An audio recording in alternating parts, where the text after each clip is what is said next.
Kenapa orang yang nonton wayang itu kok dapat pahala setara dengan orang beribadah 40 hari 40 malam? Itu saya analisa. Itu seorang dalang yang bagus. Dia itu bisa mewedarkan butir-butir ajaran kejawen, sisi-sisi baik dari ajaran kejawen, sehingga butir-butir ajaran kejawen dan tradisi-tradisi kejawen itu tetap lestari di Nusantara dan tidak kalah bersaing dengan maraknya budaya dari Arab.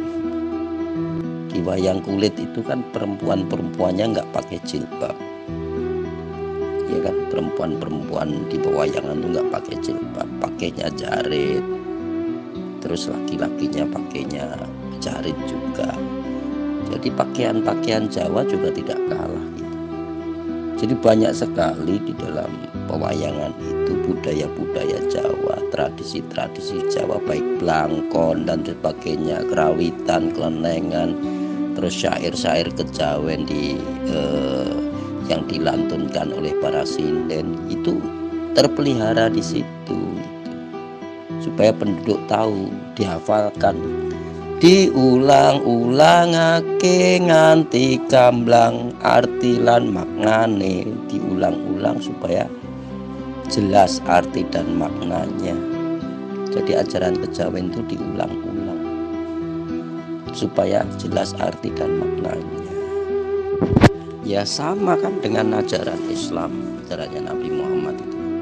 Siapa sholat Jumat pahalanya itu sama dengan, maka dosa dia dihapuskan antara Jumat sebelumnya dan Jumat sesudahnya. Siapa yang puasa Ramadan maka dihapuskan dosa setahun sebelumnya. Ya seperti itu sama kan. Siapa yang puasa Senin Kamis maka dia dihilangkan dosanya di minggu itu. Siapa puasa di awal bulan, tengah bulan, dan akhir bulan, maka dia dihapuskan dosanya di bulan itu. Kan sama seperti itu kan. Siapa yang ketemu malam Lailatul Qadar, maka dia akan mendapat karomah. Ya sama kan, seperti itu kan. Ya itu kan sudah saya tuliskan itu di dalam kitab Centini yang ditulis oleh Ronggo Susastro. Terus yang nulis Centini itu kan 4 orang, jadi 4 orang yang menulis kitab Centini di situ dituliskan. Jadi orang melihat sopo wongi nonton wayang sedina nganti tutup nganti kelar, saka awal nganti kelar kuwi ganjarane padha karo wong sing ibadah 40 dina 40 dina. Jadi siapa yang melihat wayang kulit itu dari awal sampai selesai, maka pahalanya setara dengan orang yang beribadah 40 hari 40 malam. Nah, itu kan adanya di kitab kejawen, kitab Centini. Kitab Centini itu dulu ditulis atas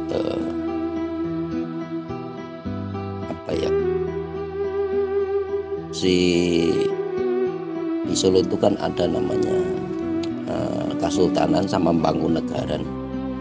Mangkunegoro keempat itu mendapat mendapat wisik itu, ya pokoknya mendapatkan wisik itu wahyu lah, supaya menemukan titik temu antara ajaran kejawen dengan agamanya Nabi Muhammad dan gitu. Terus dia mengumpulkan tokoh-tokoh spiritual kejawen sama Arab, dikumpulkan di situ supaya menulis kitab yang menjadi babon dari ajaran pertemuan antara ajaran kejawen dan ajaran Jawi dengan agamanya Nabi Muhammad itu gimana. Lalu yang satu itu, tokoh yang satu disuruh mengembara ke arah timur, tokoh satu yang disuruh mengembara ke arah barat, tokoh satunya lagi mengembara ke arah Arab. Jadi yang mengembara ke arah timur, mengembara ke arah Arab, mengembara ke arah barat dari Surakarta tadi. Akhirnya setelah pulang mereka menulis kitab, ya dari Arab itu dulu firmannya gimana, dari Jawa ke arah timur gimana, Jawa ke arah barat gimana. Jadilah kitab Centini itu. Nah, kitab Centini itu tebalnya ada 12 jilid. Satu jilid itu rata-rata itu sekitar 400 halaman. Jadi 400 halaman kali 12 halaman, kurang lebihnya 400 halaman lah satu buku. Kalau kamu baca ya sampai keteteran berbulan-bulan, lebih tebal dari Al-Quran, tahu nggak kitab Centini itu. Jadi kitab Centini itu 12 jilid. Satu jilidnya sekitar 400, ada yang 360 halaman, ada yang 440 halaman. Itu jadi kalau kamu membaca itu ya 400 halaman lah rata-rata kali 12 buku. Ya sampai keteteran. Saya membaca itu aja setengah tahun nggak kelar karena saya sambil-sambil. Tapi sudah saya baca semua. Jadi intinya titik temu dari ajaran kejawen dengan ajarannya Nabi Muhammad. Oh, berarti ya orang ibadah kepada Allah itu ya rapopo, beribadah kepada dewa-dewa ya rapopo. Orang beribadah kepada Sang Hyang Widya nggak apa-apa, orang beribadah kepada Betara yang nggak apa-apa. Ya podo wae monggo lah. Jadi intinya adalah semua ajaran agama itu bagus, dan disitulah ditegaskan prinsip Bhinneka Tunggal Ika juga ada juga. Jadi oh ternyata ini nyambungnya ke prinsip Bhinneka Tunggal Ika yang dulu sudah ditulis oleh Empu Sotasoma. Jadi ternyata di kejawen itulah semua agama itu. Ya sudahlah, ayo kita hidup bareng-bareng, kita hidup rukun, nggak usah saling menyalahkan. Wah, semua agama itu baik, rukun aja lah, nggak usah jelek-jelekin ajaran agama lain. Makanya saya itu menegur para muslim yang menjelekkan ajaran agama lain. Kalian itu bukan muslim, orang Arab jadinya. Kalau muslim tidak menjelekkan ajaran agama lain, muslim itu yang menilai ajaran agama lain sebagai agama yang baik. Tetapi ketika Anda sudah terkontaminasi dengan budaya Arab, maka Anda memfitnah, kitab Taurat sudah dipalsukan, kitab Injil sudah dipalsukan, agama lain sebagai agama sesat, agama jahat. Karena yang Anda bawa bukan ajaran muslim itu, tetapi tradisi Arab yang cenderung kalau muncul ajaran agama lain itu dimusuhi, dipersekusi. Nah itu kan sama dengan tradisi orang-orang Arab ketika mempersekusi Nabi Muhammad di awal-awal kemunculannya ajaran muslim. Nah itu masih terjadi sampai sekarang, orang-orang Arab itu mempersekusi ajaran agama lain. Para perantau-perantau Arab yang ada di Nusantara itu tradisi mempersekusi penganut agama lain yang dulu dipegang oleh orang-orang kafir Quraisy, itu masih dipegang sampai sekarang oleh para muslim yang perantau-perantau dari Arab, itu masih dipegang. Lawang Nabi Muhammad aja ada kisah di mana Nabi Muhammad itu sering menyuapi seorang Yahudi buta yang ada di pasar. Sering menyuapi orang Yahudi yang buta, penganut agama lain aja Nabi Muhammad baiki. Lah kok di Indonesia ada LDII yang melarang jemaatnya bersalaman dengan orang non-muslim, melarang jemaatnya bersalaman dengan orang tuanya atau tetangganya yang bukan LDII. Itu dari mana gitu? Ini contoh LDII, ya kan? Ya kalaupun kau beraliran ABCD boleh, tetapi tetap aja kau harus bersikap baik kepada penganut agama lain seperti Nabi Muhammad yang juga baik kepada orang Yahudi yang tidak menyerang orang muslim. Nabi Muhammad juga bersikap baik kepada Raja Habsyah itu yang Kristen. Bahkan Nabi Muhammad menyuruh orang-orang muslim itu hijrah ke Habsyah itu. Tidak memusuhi Nabi Muhammad sama orang Kristen. Nabi Muhammad juga pernah kedatangan tamu 64 orang dari Najran Yaman, pendeta Kristen. Nabi Muhammad di situ menjamu mereka. Nabi Muhammad mengizinkan orang-orang Kristen yang dipimpin oleh pendeta Akib dari Yaman itu beribadah di Masjid Nabawi aja. Nabi Muhammad mengizinkan. Jadi masjid dipakai ibadahnya orang Kristen tuh nggak apa-apa. Kenapa? Kenapa orang muslim pada sewot? Kalau ada orang mendirikan gereja aja sewot, kan lucu kan gitu kan. Yang diikuti siapa gitu kan? Karena itu yang diikuti tradisi Arab, bukan ajarannya Nabi Muhammad. Lah Nabi Muhammad aja punya istri yang Kristen, Maria Qibtiyah, bukan Kristen. Memangnya Maria Qibtiyah itu sudah muslim? Apa pernah disyahadatkan? Ada bukti kalau Maria itu pernah bersyahadat? Tidak ada. Ada hadis yang menerangkan Maria Qibtiyah itu sholat itu? Tidak ada. Jadi Maria Qibtiyah juga nggak sholat mungkin karena dia Kristen.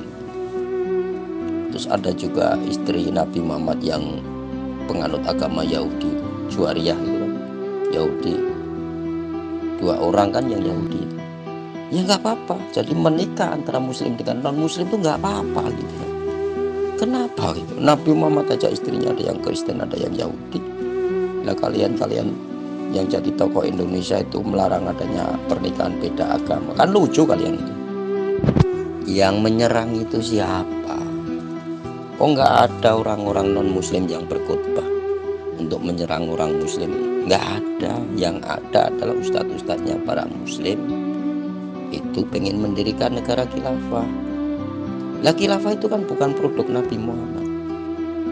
Khilafah itu kan produknya orang-orang Wahabi. Nabi Muhammad itu tidak pernah menjadikan hukum rajam sebagai hukum tata negara. Nabi Muhammad tidak pernah mengusir orang-orang non muslim yang ada di Jazirah Arab, nggak pernah, kecuali orang-orang non muslim yang menyerang orang muslim. Kalau cuman mengejek itu nggak namanya bukan menyerang. Menjelekkan itu nggak menyerang.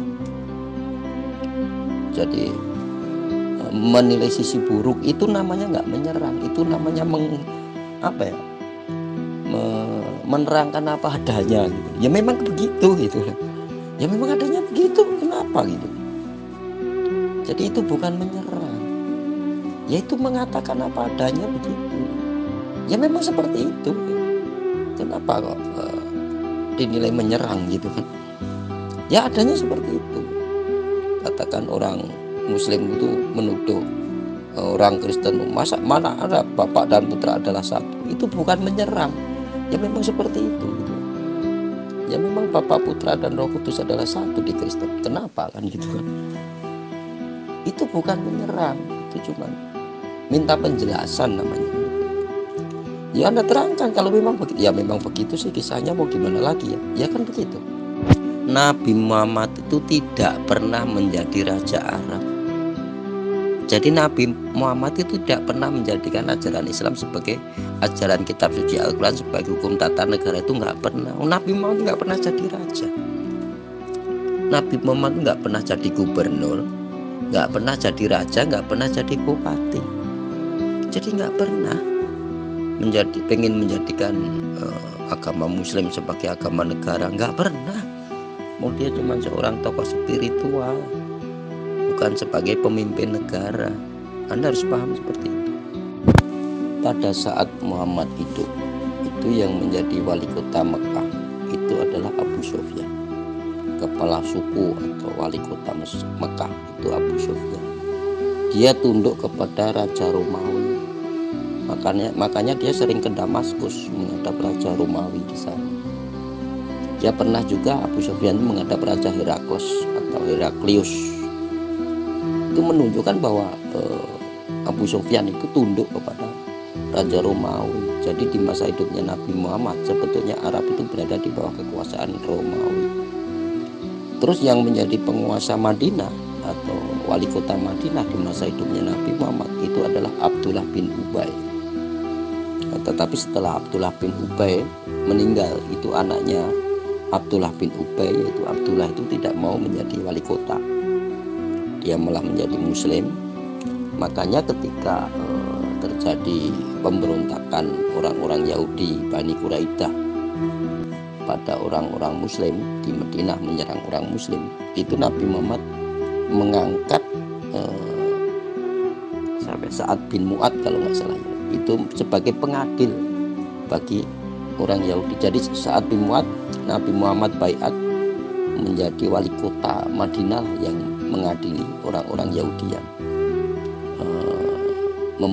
memerangi orang Muslim yang baru di dalam waktu itu kan perang kontak. Itu Nabi Muhammad tidak mengadili sendiri. Nabi Muhammad menunjuk Sa'ad bin Mu'adz sebagai kepala sukunya orang Madinah lah gitu, untuk mengadili orang-orang Yahudi di Madinah yang melakukan penyerangan kepada orang Muslim. Jadi Nabi Muhammad juga tidak membayar dirinya sebagai Raja Madinah. Anda harus paham seperti itu. Jadi ini ya, pada waktu itu Nabi Muhammad itu sedang mengadakan pertemuan dengan para tokoh-tokoh Quraisy. Mungkin ya pertemuan apa yang gak penting lah, mungkin sudah direncanakan beberapa hari sebelumnya, sehingga para tokoh Quraisy di situ berkumpul. Nabi Muhammad ada di situ. Terus tiba-tiba itu ada seorang buta yang namanya Abdullah bin Umi Maktum. Abdullah bin Umi Maktum itu datang nyela-nyela di situlah. Nabi Muhammad, saya pengen bicara sebentar, mungkin kan gitu. Akhirnya karena situasinya waktu itu dia mungkin Nabi Muhammad baru ada pertemuan penting dengan para tokoh Quraisy yang sudah direncanakan beberapa hari tadi ya. Mungkin Abdullah bin Maktum juga mendengar adanya rencana pertemuan dengan Nabi Muhammad dengan para tokoh Quraisy itu, maka dia datang di situ untuk mencoba usul kan gitu kan, mencoba menyampaikan pendapatnya. Makanya Nabi Muhammad lalu terlihat bermuka masam. Nah disitulah Tuhan menegur melalui ayat Al-Quran, laki-laki yang bermuka masam. Ya memang kenyataannya Nabi Muhammad bermuka masam, ya Tuhan tegur, ya biasa lah gitu kan. Jadi ya, harusnya Nabi Muhammad nggak perlu bermuka masam. Ya misalnya Abdullah bin Umi Maktum tadi ngomong begitu, mengke Mas Abdullah, mengke Mas Umi Maktum, saya baru ada pembicaraan dengan bapak-bapak yang ada di sini. Nanti Mas Abdullah nunggu di ruang itu aja, tunggu di situ di kursi situ, nanti saya samperin, kan begitu. Jadi mungkin begitu maksudnya firman itu. Nggak usah dengan cara bermuka masam lah gitu. Ya di sini Nabi Muhammad ditegur Tuhan ya biasa aja. Nabi Muhammad buta huruf katakan. Nah di sini sebetulnya yang dimaksud Nabi Umi, Nabi yang buta di situ itu bukan buta huruf sebetulnya. Sebetulnya di situ Nabi Muhammad itu cenderung tidak bisa menganalisa ayat-ayat Al-Quran secara mendalam, sehingga kalau ada pertanyaan-pertanyaan dari jemaatnya itu dia menunggu firman dulu. Jadi ketika ada pertanyaan begini Nabi Muhammad itu belum tahu jawabnya, nanti ditunggu kalau ada firman lagi ya. Jadi disebut mungkin yang dimaksud buta di situ itu begitu. Jadi Nabi Muhammad itu kalau ada pertanyaan-pertanyaan tentang kemusliman yang waktu itu belum lengkap, tiba-tiba ada orang bertanya begitu, Nabi Muhammad jawabnya tidak sekarang, tunggu dulu, nanti kalau malaikat datang ngasih penjelasan tak terangin ya, itu belum diterangkan. Mungkin begitu kali. Jadi perkiraan saya yang menegaskan Nabi Muhammad Umi itu Nabi Muhammad buta itu buta huruf atau buta pengertian, saya kurang begitu paham juga. Jadi tetapi seandainya Nabi Muhammad itu tidak buta huruf, seharusnya Nabi Muhammad itu menuliskan firman-firman yang dia terima, dia tulis sendiri, sehingga Al-Quran itu lengkap di tangan Nabi Muhammad. Jadi seharusnya lengkap, Al-Quran sudah Nabi Muhammad sendiri tulis secara lengkap. Ketika sudah dihafalkan oleh dirinya hafal gitu, dia sampaikan kepada jemaat juga, dia tulis sendiri. Oh ini bunyinya begini, mungkin begitu seharusnya. Ceritanya begitu Mas Yudo. Lihat teks dan konteksnya dong Mas, gitu loh. Nabi tuh nggak pernah memberi wajahnya bertentangan dong Mas. Kalau berilah senyuman adalah sodako. Gitu loh Mas Yudo. Kalau ditegur pakainya bahasanya bahasa apa Mas Yudo? Masa ditegur dengan bahasa domirnya dia? Kalau ditegur kan langsung dong, pakai engkau, kamu, kan begitu. Masa dia? Begitu Mas Yudo. Mas Yudo, kalau nunggu firman itu seperti apa Allah tuh berfirman kepada Nabi Muhammad, berupa apa gitu loh. Bisa nggak antum jelaskan? Nunggu dulu. Nah, Tuhan berbicara dengan Nabi Muhammad itu bagaimana caranya dan berbahasa apa itu? Mas Yudo, ini antum berasumsi terus ya, kira-kira kemungkinan. Kalau ditegur, kenapa pakai dia gitu loh Mas Yudo? Ditegur dari mana? Berarti Tuhan ada bicara sama orang lain, dia. Masa kalau orang menegur dia kan orangnya nggak ada, Mas Yudo. Buktinya mana gitu loh, coba dikupas ayatnya. Antum kan paham juga ayat Al-Quran. Gitu loh Mas Yudo. Di mana ditegur ya, masa dia? Coba lihat ayatnya dong, abasa wa tawalla. Dia bermuka masam. Masa menegur dia? Kamu menegur kan kamu. Engkau. Kan gitu. Langsung. Pak, tuker kaca panduannya, Pak. Gitu. Ya kenyataannya kan Nabi Muhammad memang ditegur melalui ayat Al-Quran itu kan. Hai orang yang bermuka masam, abasa wa tawalla. Jadi abasa wa tawalla, hai orang yang bermuka masam. Kenapa gitu? Ya karena Nabi Muhammad mungkin juga bermuka masam saat itu kan. Jujur-jujur aja lah, jangan memelintir yang datang. Jadi intinya memang ajaran agama itu kadang-kadang ada yang susah untuk dijawab juga nggak ketemu, titik temunya nggak ada. Nah, kalau ada pertanyaan masalah agama yang susah-susah itu, yang kira-kira kamu menjawabnya itu menjadi ajaran agama menjadi lemah begitu, itu nggak usah marah-marah, ya senyum-senyum ketawa aja. Jangan karena dikasih pertanyaan yang kamu nggak bisa jawab atau di kitab sucimu belum kamu temukan terus kamu bermuka masam, waduh masih pertanyaan kok yang susah-susah. Jawab aja padanya, aku belum tahu itu jawaban masalah pertanyaanmu itu, tapi dengan senyum-senyum aja gitu. Atau ya memang kenyataannya begitu, mau gimana kan gitu kan, ya itulah ajaran agama ini kan gitu. Kalau kamu mau percaya silahkan, nggak percaya ya sudah, memang ajaran agamanya begitu. Nah katakan itu dengan senyum-senyum aja. Katakan ada orang Kristen, kamu tanya bapak dan putra adalah satu, masuk akal nggak? Satu tambah satu jadi satu ya. Ya orang Kristen ya senyum-senyum aja. Ya itu kan di keyakinan kami sebagai orang Kristen, Bapa, Putra dan Roh Kudus itu adalah satu. Nah, masalah situ percaya atau enggak ya monggo-monggo aja lah. Kalau kita percaya, kalau orang Kristen jawabnya kan begitu. Jadi kalau ada pertanyaan yang memang kelihatannya sulit untuk diterangkan, ya terangkan aja sebisa Anda, santai aja. Dia percaya monggo, nggak percaya ya sudah, senyum-senyum aja lah kan gitu. Jadi kalau menghadapi pertanyaan-pertanyaan keagamaan yang susah itu ya kita dengan senyum-senyum aja. Jangan orang yang bertanya lalu kita nggak bisa menjawab terus, wah dia menyerang saya itu, malah begitu gitu. Itu kan bermuka lebih masam lagi itu namanya. Itu bermuka sadis namanya. Kan begitu. Di ajaran Kristen itu suatu saat juga ada murid dari Yesus itu nggak percaya kalau Yesus itu bangkit dari kematian. Jadi dia menilai orang mati ya sudah, mana ada orang mati bangkit. Itu nama muridnya Yesus yang setia itu namanya Thomas.